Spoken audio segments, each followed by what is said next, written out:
Fish fry rice ഇതുപോലത്തെ വേളാപ്പാരയാണ്. അപ്പോഴത് fry ചെയ്ത് ഒന്ന് എടുക്കണം. സാധാരണ മസാലയാണ് ചേർത്തിരിക്കുന്നത്. മുളക് പൊടി, മല്ലിപ്പൊടി, മഞ്ഞൾപ്പൊടി, ഉപ്പ്, കുരുമുളക് പൊടി ഇത്രയും ചേർത്ത് ആണ് ഫ്രൈ ചെയ്യെടുത്ത്.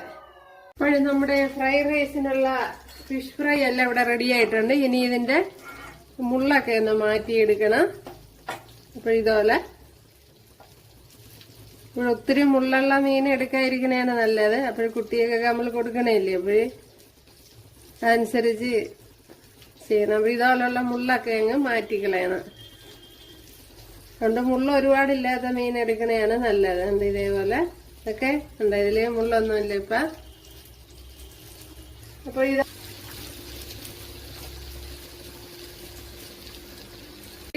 ഒരു 6-7 വെളുത്തുള്ളി, ചെറിയ പീസ് ഇഞ്ചി ചതച്ചത് ചേർത്ത് കൊടുക്കുക. പിന്നെ പേസ്റ്റ് ഉണ്ടെങ്കിൽ അത് ചേർത്ത് കൊടുത്താലും മതി. ഇത് നല്ലപോലെ ഒന്ന് മൂത്ത് വരണം.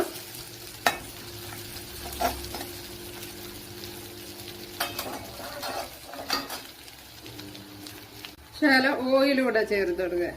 ഞാനിപ്പോ നല്ലെണ്ണയാണ് ചേർത്ത് കൊടുത്തിട്ടുള്ളത്.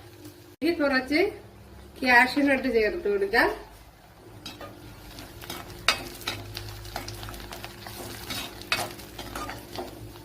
ഇപ്പോൾ വെളുത്തുള്ളിയൊക്കെ നല്ലപോലെ ഫ്രൈ ആയിട്ടുണ്ട്.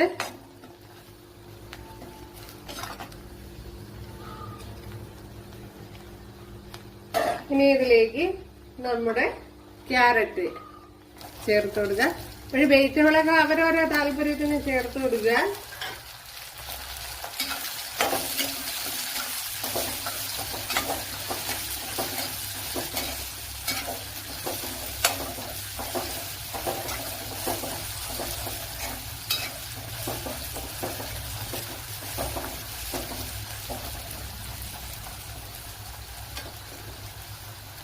ഉണക്കമന്തിരി എടുത്തിട്ടുണ്ട്, അതും കൂടെ ചേർത്ത് കൊടുക്കുക.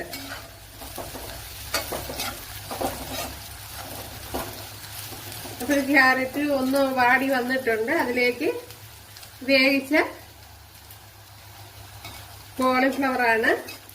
ഇപ്പോൾ തിളച്ച വെള്ളത്തിലിട്ട് വേവിച്ചെടുത്തതാണ്. അത് ചേർത്ത് കൊടുക്കുക.